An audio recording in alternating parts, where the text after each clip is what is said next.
Thanks, Max. Thank you, sir. My first guest tonight is, of course, an Academy Award-winning actress. Her latest film, Woody Allen's The Curse of the Jade Scorpion, opens on August 24th. Please welcome the lovely and talented Helen Hunt.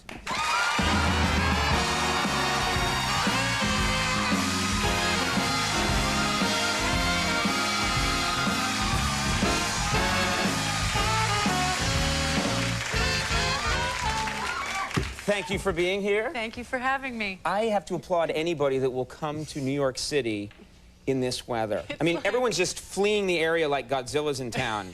And you actually came here to see us. It's like sitting in the mouth of a St. Bernard. It's the most disgusting I've never tried that. So I don't know what... It's very similar. Yeah, right, yeah. Yeah, it's just, it's horrible outside. That's why I've kept the window open. There's a nice breeze coming through. It. Yeah. The Chrysler Building is about to hit us. Now, how's life going? I know you're promoting a movie right now. We'll talk about that in a second. But you shot this a while ago. You've taken a lot of time off. I've taken a year off. That's nice. There's nothing bad about it. Yeah. What kinds of things have you been doing lately to just keep busy? A lot of very exciting things. Nothing. Really? I haven't traveled. This will make for a great interview then. Is this good? Oh, a whole lot of nothing, Conan. Yeah, that's just... What else you got? Yeah. I feel like I'm on the courthouse steps with Andy Griffith, you know. Yeah, a lot of nothing, Floyd. The image I was going for. I had a yard sale. You had a yard sale? Where's everybody going? Yeah. No, oh, I didn't have a yard sale. I was invited to be part of sort of a collective yard sale. My friend Hal every year has a, like a yard sale for the neighborhood. Right. So everybody who lives near him and all of his friends come and bring whatever crap they want to sell. Right. And there, you know, there were little teeny broken pieces of jewelry, and there were couches, a big screen TV. So there was a mixture of some legitimate stuff and then some stuff that's just... Because this is the thing that I hate. I always go to yard sales thinking, I'm going to find like a 1942 Martin guitar that's worth $50,000 and it's an old lady's... I'll give it to you for some gum, you know, and I think... And then I go to a yard sale and they're always selling... I remember once at a yard sale I saw, you know those disposable aluminum dishes that you bake a turkey in? Someone had opened one of those, used it once, rinsed it out, and was selling it for $5. How much did you get it for? I got it for $8. Way to go.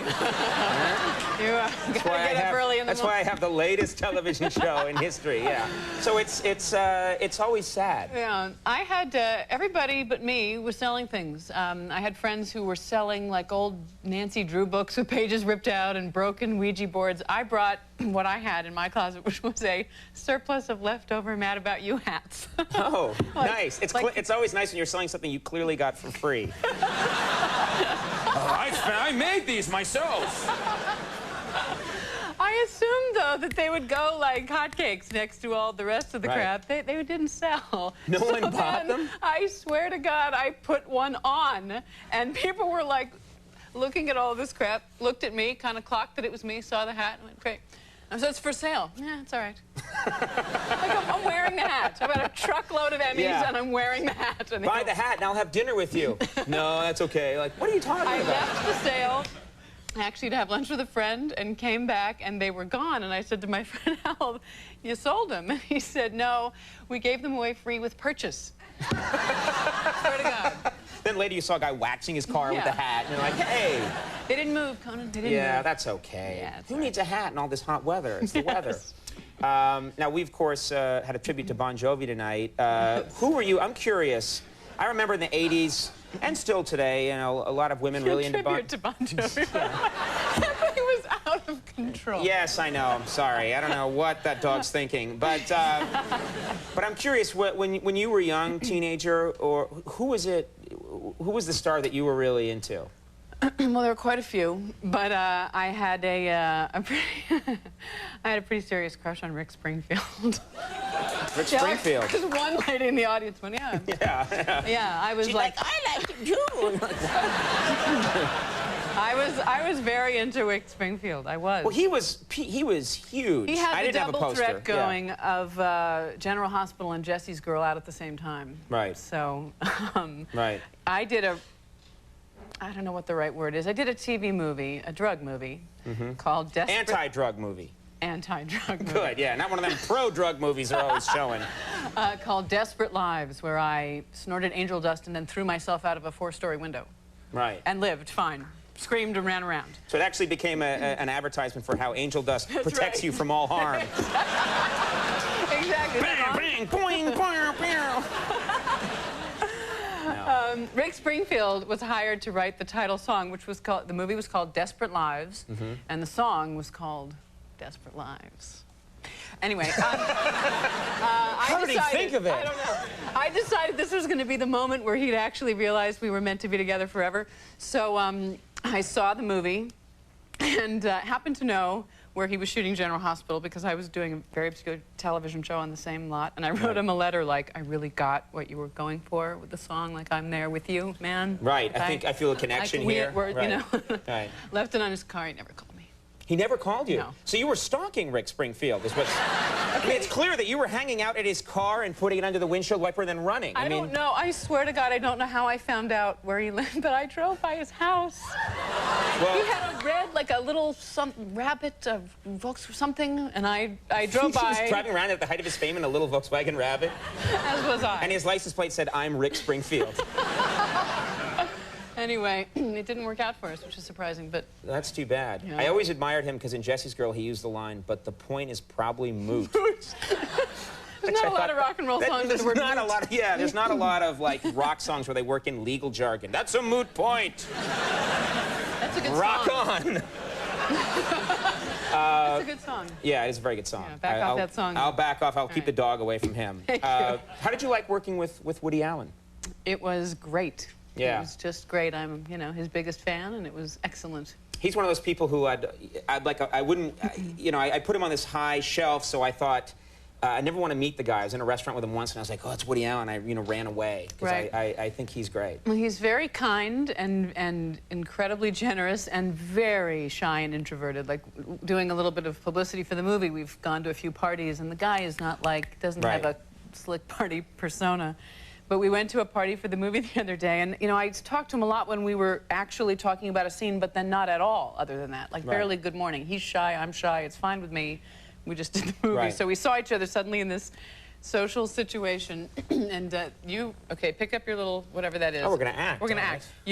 This is what he did. You're me. Say, I'm you. I thought we could say, hey, cheers to the movie, so I said, hey, congratulations on the movie, cheers. So you do that, and I'll be Woody Allen. Okay, hey, Woody, I thought we'd say cheers about the movie, so cheers. Thank you. Exactly what he did. That's what, yeah. All right, and I didn't know what to do. I kind of just ran away like a little girl. I was terrified. You ran away. Bye-bye. And just ran away.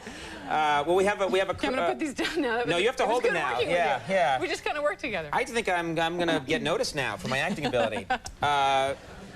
People laughed at that. We have a clip here from the Curse of the Jade Scorpion. Is there anything we need to know for this clip? Nope. Those are the best clips. Aren't they? Let's take a look. I can see right through you. You're right to feel threatened by me. I am threatened by you? It's fascinating, as a female executive, how many men I meet with a fragile masculinity. A fragile masculinity? You make one more crack about my religion and woman or no woman. I have to go. Hey, listen, honey, let me level with you here. Despite all your highfalutin talk about streamlining the office, what you really need is a good old-fashioned roll in the hay. You wouldn't know which end is up. Well, in your case, it would be hard to tell. Don't bother seeing me to the door. Someone might think we're together. Why, do I look like an organ grinder? No, just an organ. I got to remember that one. That's very good.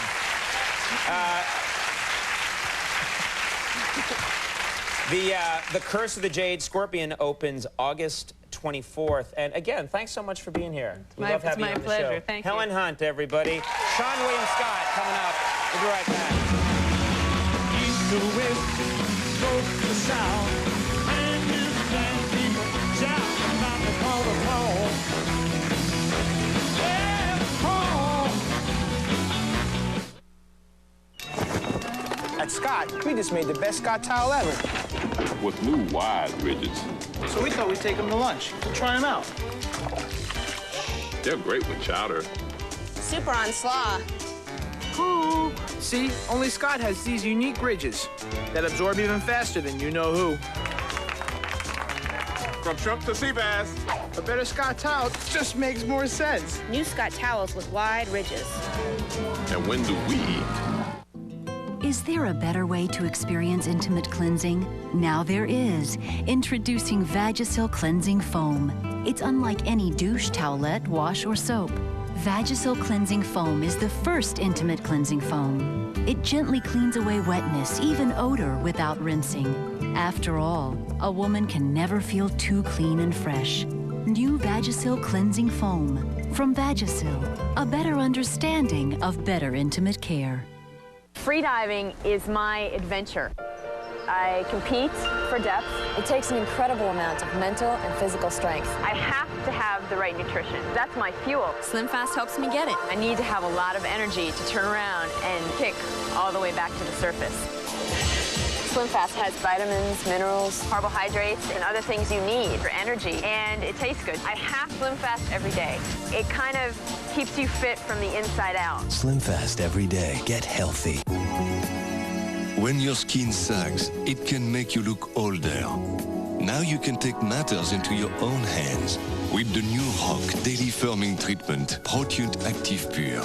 Our exclusive molecule, Protein, is proven to work deep in the skin's surface to lift and tighten. Your skin looks and feels firmer. Your face is visibly lifted in just 8 weeks. New Protein Active Pure Daily Firming Treatment. Rock, we keep our promises. In Portland, Pano stopped the Audi's winning streak. Now they battle in the American Le Mans Series GT3 Grand Prix at Mosport. Sunday at 2 Eastern on NBC.